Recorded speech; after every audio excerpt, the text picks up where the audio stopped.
यकीन जानिए मुझे मालेगांव वाले से मोहब्बत है, क्योंकि मेरे अपने हैं वो मेरे अपने लोग हैं। मैं अगर मालेगांव में आकर आपसे गले मिल के बात नहीं करूं तो क्या मुंबई के लाल बाग में जाके बात करूं, क्या मुंबई के परेड में बात करूं? ये मेरा अपना शहर है, मुझे कोई शिकायत नहीं। परवेज भाई शिकायत कर रहे हैं तो मुझे कोई शिकायत नहीं। मैं सौदागर नहीं हूं, मुझे वो चाहिए। मैं जीतूं या न जीतूं, मेरे लोग जीते या न जीते, लेकिन मैं इस लड़ाई को पूरी मजबूती के साथ जिंदगी भर लड़ता रहा। सच कहूं मुझको वो इंसान बुरा लगता है, सच कहूं मुझको वो इंसान बुरा लगता है, और हाथ फैलाए मुसलमान बुरा लगता है। मुबारकबाद के काबिल हैं आप लोग अगर आपने एहतजाज किया तो, कोई गलत नहीं किया। कानून को हाथ में नहीं लेना चाहिए एहतजाज करने का, गांधी जी ने हक सुनाया। अंग्रेजों के जमाने में अंग्रेज परमिशन नहीं देता था, गांधी एहतजाज करते थे नहीं करते थे, हम उन्हीं के रास्ते पर चल रहे हैं। मैं पूछना चाहता हूँ पवार साहब, मैं आपकी इज्जत करता हूँ, शरद पवार साहब आज देश में आप बहुत बड़े नेता हैं। मैं इस माइक के माध्यम से आपको कहना चाहता हूँ पवार साहब, मैं बहुत छोटा आदमी हूँ। मुंबई में झगड़ा हुआ था नवाब मलिक का, संजय पाटिल का, गोली चली थी और पुलिस स्टेशन में 307 का केस हुआ था, एक आदमी गिरफ्तार नहीं हुआ। और साहब आपने केस खत्म कर दिया, दोनों को 307 खत्म हो गया, दोनों पे कोई केस नहीं। मेरे बच्चे, मेरे जवान अपने रसूल के लिए, अपनी शरीयत के लिए सड़क पर उतरे थे, और आपकी सरकार ने कितने बच्चों पे केस किया था? कितने लोगों में? 60 लोगों पे 307 किया। 307 मतलब अटेम्प्ट टू मर्डर। कमर के ऊपर इतनी चोट लगे कि आदमी की जान जाने का खतरा हो, उसे कहते हैं 307। अगर वकील लोग बैठे हैं, झूठ बताओ मुझे, 307 लगा दिया। मेरे पास यूसुफ भाई आए और वो अपने वकील साहब, मुजीब वकील साहब आए, मैं इनको लेकर गया होम मिनिस्टर के पास। मैंने होम मिनिस्टर साहब को पूरी दास्तान बताई और मैंने कहा सर ये बहुत बड़ी नाइंसाफी है, और आपकी खुशकिस्मती है कि मालेगांव के सारे कांग्रेस के लोग आपकी पार्टी में आ गए हैं। आप बहुत इतराते हैं, आपकी पार्टी बन रही है वहां पे, आप इन पे 307 नहीं लगना चाहिए, और उसको खत्म कराना चाहिए। मैंने हाउस में उठाया, चिल्ला कर कहा कि ये मुसलमानों के साथ, मालेगांव के मुसलमानों के साथ बहुत बड़ी नाइंसाफी हुई है। 307 मुझे बताओ किस वजह से 307 लगा? नहीं सुना किसी ने। सुना किसी ने? बोलिए सुना किसी ने? लोग भागते रहे, कोई यहाँ भाग रहा है, कोई वहां छुप रहा है, कोई वहां भाग रहा है, जिसने लगता है कोई चोरी कर लिया, कोई रेप का केस हो गया इस काम के लिए कि मेरी शरीयत के खिलाफ कुछ हुआ है। वही हुआ अमरावती में, लेकिन अमरावती में 307 नहीं लगा, नांदेड़ में 307 नहीं लगा, यहां लगा से ज्यादा हुआ था। मैंने गांव के लोगों, मैं तुम्हारे साथ हूं, मुझे ताकत हो। अबू आसिम जिसका नाम है, वो सिवाय अल्लाह के दुनिया में किसी से डरता नहीं। हमारा बजट 600 करोड़ रुपया साल का, उसका 5% खर्चा होता है, 3% बाकी वापस चला जाता है। और इतनी आबादी वाले आदिवासियों का बजट, मुझे उसमें कोई वो नहीं है कि मैं कहता हूँ भी कमजोरों को और दीजिए पैसे आप। उनका बजट 2000 करोड़, 20,000 करोड़, 15,000 करोड़ दिया जाता है, मुझे 600 करोड़ दिया जाता है, और उसका 4% खर्चा किया जाता है। भाई लड़ना है कि नहीं लड़ना है? ये हालत है देश की आज। हमारे लोग एमएलए बन जाते हैं ना तो समझते हैं मुझे दुनिया मिल गई। अरे एमएलए तो बहुत छोटी चीज है, घूमने आए, एमएलए कैसे क्या बात है? इतराओ मत ज्यादा, कल मत चाटो, आंख में आंख डालकर बात करो मर्दों की तरह से। देखा बड़ा बड़ा बोर्ड लगा 100 करोड़ आया, अगर 100 करोड़ आया, मर्द होना 80 करोड़ रुपया मेरे इलाके में खर्च होना चाहिए।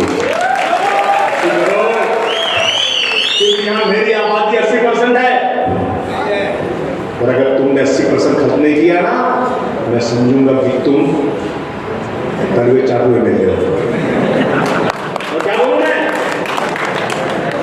पैसा इतना मिला तो क्यों नहीं करते? इसलिए दोस्तों आपके पास आया हूं। आज गुजारिश करने आया हूं मुंबई से। आज सरकारें जो है ना सिर्फ हिंदू मुस्लिम कर रही है, हिंदू मुस्लिम बाकी कुछ नहीं। हम मुंबई में इलेक्शन लड़ रहे थे, सुरेंद्र लोखंडवाला को लड़ा रहे थे, हमने 2,52,000 वोट लिया और हम 152 वोट से हार गए। कितने वोट से? पार्लियामेंट की सीट मुसलमान जीत रहा था, 152 वोट से हार गए। हमारे भाई ने इलेक्शन लड़ी, 1800 वोट काट दिया उसने। आपको कोई जानता हो या ना जानता हो, आप फॉर्म भर दो, 100, 200, 500 वोट पैसे आपको आ जाएगा और हमारे वोटों को तितर बितर कर दिया जाता है। और कुछ और नहीं करा, माफ कीजिएगा, शिया सुन्नी देवबंदी बरेलवी, अरे भाई हाथ जोड़ता हूँ, शिया हो तो शिया का काम करो, जितना करना कोई मना नहीं करता। सुन्नी हो तो सुन्नी की तबलीग करो, जितना करना करो। देवबंदी हो, देवबंदी की तबलीग जितना करना करो, कोई मना नहीं कर सकता। लेकिन एक दूसरे पर तोहमत मत लगाओ, इससे क्या होता है ना, आपस में टकराव होता है। मैं बहुत छोटा आदमी हूँ भाई, मेरी हैसियत में और मैं जनाब के पैर के धूल के बराबर हूँ, लेकिन मेरे दिल की एक चुभन है, मेरे दिल की तड़प है कि हमला इमारत पर हो रहा है, हमला इमारत पर हो रहा है और हम नादानों ने इमारत के ऊपर फ्लैग बना लिया है। एक पर शिया लिख दिया, एक पर सुन्नी लिख दिया, एक पर देवबंदी लिख दिया, एक पर जो है अंसारी लिख दिया। और हम बिल्डिंग की हिफाजत नहीं कर रहे हैं, हम अपने फ्लैग की हिफाजत कर रहे हैं। नादानों, बिल्डिंग गिर जाएगी तो फ्लैग नहीं रहेगा। पहले बिल्डिंग की हिफाजत करो, बाद में अपना अपना फ्लैट बनाओ जो बनाना हो। ये मेरी गुजारिश है। गाँव की हालत बहुत खराब है। हमारे गाँव वालों, तुम मेरे अपने हो। तुम्हारे पास बम्बई में 2 MLA हैं, दोनों मजबूत हैं, दोनों मर्द हैं, एक रईस है, एक मैं। आज रईस को मेरे साथ आना था, लेकिन आज ही इन लोगों ने DPDC की मीटिंग कर दिया और रईस को रुकना पड़ गया। बहुत होशियार MLA है। आपके 2 MLA हैं, यहाँ का MLA आपका होगा, ठीक है, वो 2 आपको मैं और दे रहा हूँ प्लस। जो भी मसला आपका हो हमारे गाँव में, एजुकेशन का हो, अस्पताल का हो, जो है और दूर का हो, जिस तरह का भी काम हो, मैं आपको यकीन दिलाता हूँ जिस तरह से मैं भिवंडी और गोंडी के लिए काम करूँगा, इसी तरह से मैं मालेगांव के लिए भी काम करूँगा।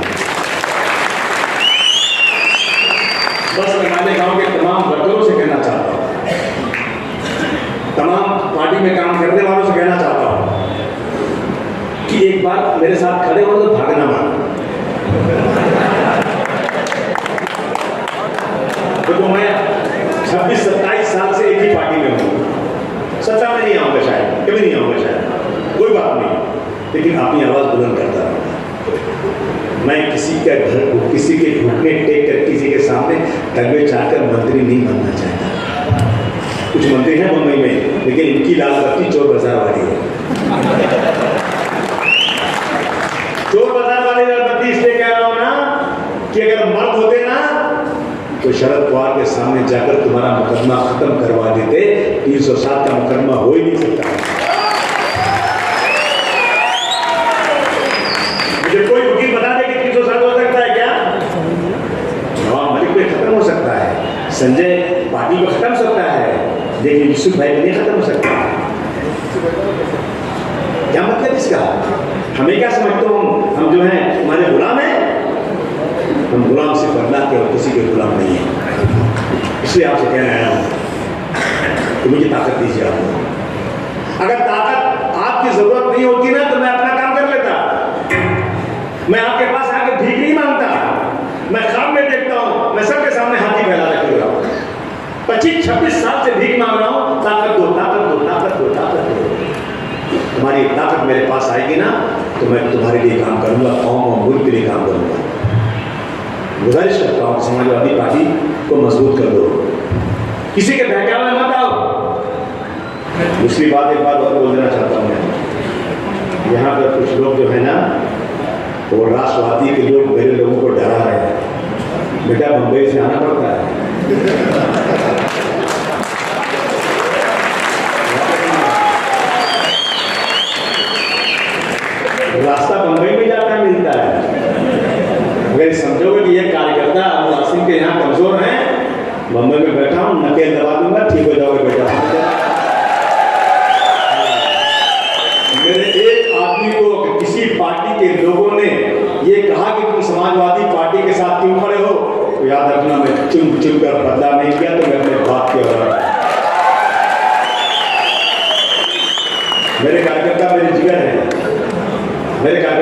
ये सब कुछ है। हाँ अच्छा दूसरे बात करो समझ के। और भाई पुलिस वालों, मैं आपसे गुजारिश कर रहा हूँ कि मेरे कार्यकर्ता हैं तो कंप्लेन मिली है उनको भगाओ मत, क्योंकि मैं भी कभी पावर में आ सकता हूँ।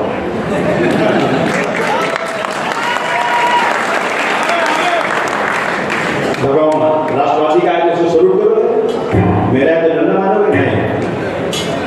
मेरे कार्यकर्ताओं के साथ इंसाफ से काम करना। अभी मेरे 3 कार्यकर्ताओं को पुलिस ने केस कर दिया जबरदस्ती, मैंने हाईकोर्ट में डाल दिया। अब हाईकोर्ट ने 17 तारीख को बुलाया है कमिश्नर को, तुम जवाब दो तुमने कैसे पकड़ा इनको। मेरे पास आके हाथ जोड़ रहे थे, खुदा की कसम आसिम भाई आप क्या करते हैं? मैंने कहा वही कर रहा हूँ जो आप करते हैं। मैं आपको आता हूँ तो आपको तरीके से मारा तो उस पर केस तो होगा, कहाँ छोड़ते हैं आप? इसलिए जो काम किया उसमें मैं कलम चलाऊंगा, कानून में है। तो भाई कमिश्नर साहब मैं भी वही कर रहा हूँ जो आप करते हैं। अब आया हूँ पहाड़ के नीचे। 17 तारीख को कमिश्नर साहब को बुलाया हाईकोर्ट ने कि तुम समाजवादी पार्टी के कार्यकर्ताओं को कैसे गिरफ्तार किया, इसका जवाब दो। जिन्होंने किया वो सस्पेंड होंगे।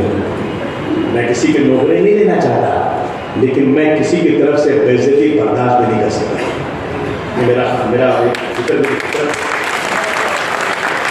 तो दोस्तों, अपने पैदा किए सूरज की दुआएं मांगो, भीख मांगी हुई किरणों का भरोसा क्या है। आप बताओ इतने लोग बैठो माशाल्लाह कितनी बड़ी भीड़ है, आप मेरे साथ हो के लिए पक्का 100% ना? आपका हाथ नहीं उठ रहा।